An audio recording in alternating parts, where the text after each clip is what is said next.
Fala pessoal, todos sabemos o horror com o qual a religião cristã sempre tratou o sexo historicamente. Por outro lado, quando olhamos para as obras artísticas deixadas por gregos e romanos, vemos muitas cenas eróticas. Isso dá a impressão de que a vida sexual no mundo antigo, em especial antes da religião cristã, ou nos lugares onde ela não existia, era mais livre e sem muitos tabus. Mas será que isso era uma verdade? Será que a sexualidade era menos restritiva nas sociedades não cristãs?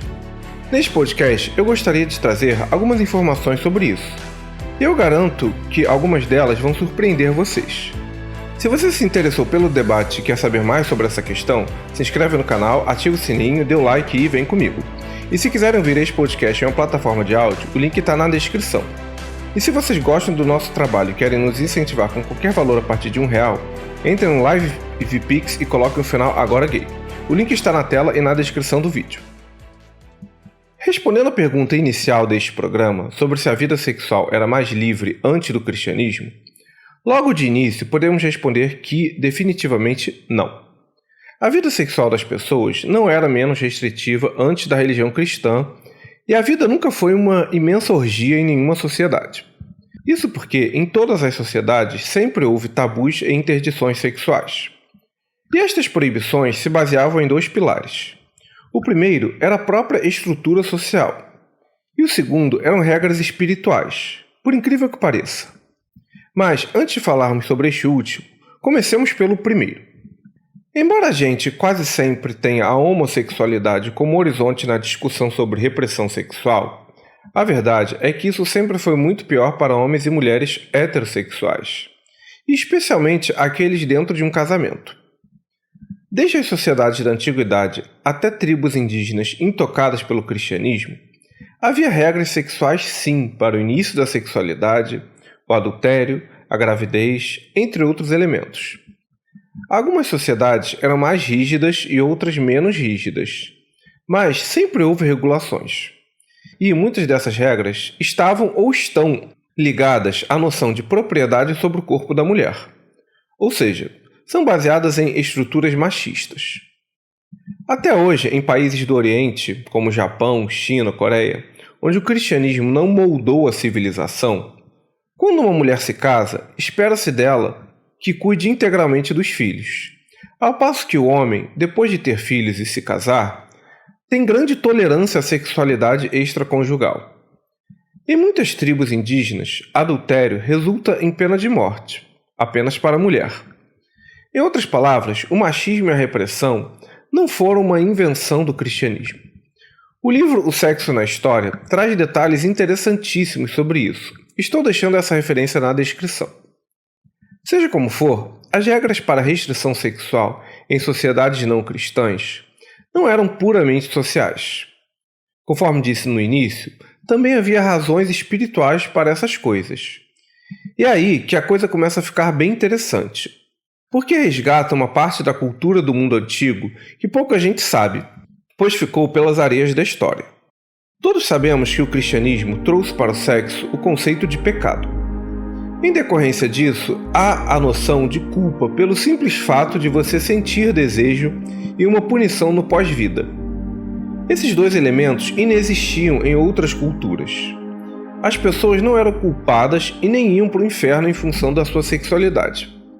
No entanto, essas culturas alegavam outras razões espirituais para a restrição da sexualidade. Mas quais razões seriam essas? Especialmente na cultura dita pagã, que envolve Grécia, Roma, Egito e Oriente Próximo, havia uma profusão de seitas e grupos místicos e religiosos que operavam com os conceitos de pureza e impureza para os aspectos sexuais. Muitos exercícios ritualísticos daqueles povos preconizavam se abster do sexo antes de realizar determinadas atividades. Mas o problema ali não era somente a sexualidade. Havia igualmente proibições alimentares e de bebidas. E isso é o que a gente pode chamar de práticas ascéticas, que consistem numa grande gama de restrições dos prazeres do corpo para se atingir um estado espiritual diferenciado.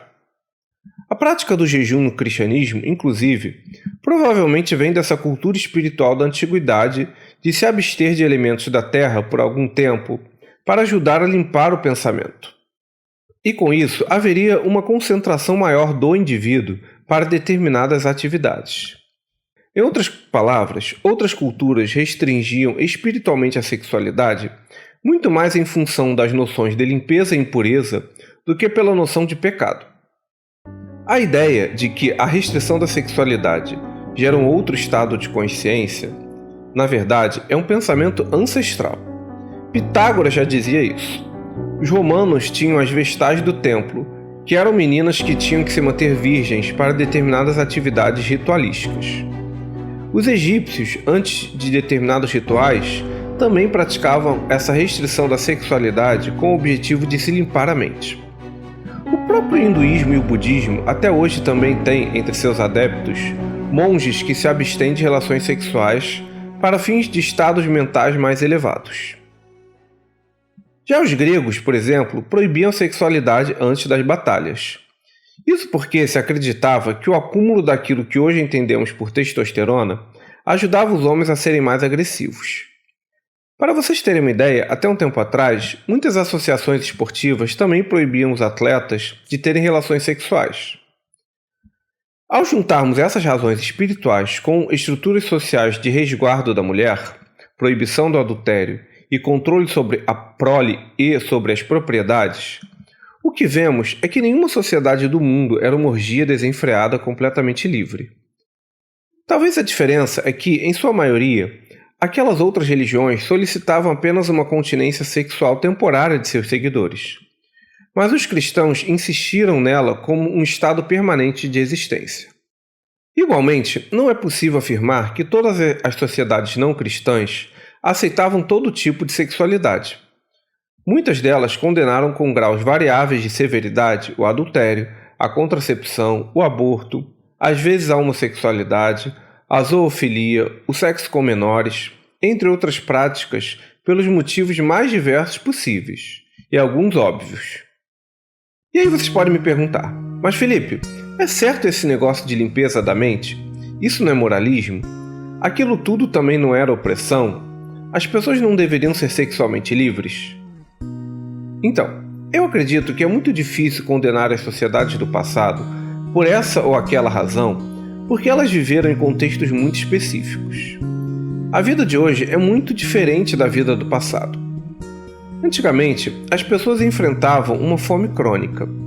Uma simples tempestade mais forte ou um lobo que comesse a única vaca da família deixava dezenas ou milhares de pessoas famintas. Havia doenças crônicas na sociedade. As taxas de mortalidade infantil eram elevadas. Não se controlava direito nem a gravidez. Não conhecíamos vírus e bactérias. E é nesse contexto que surgem as restrições sexuais.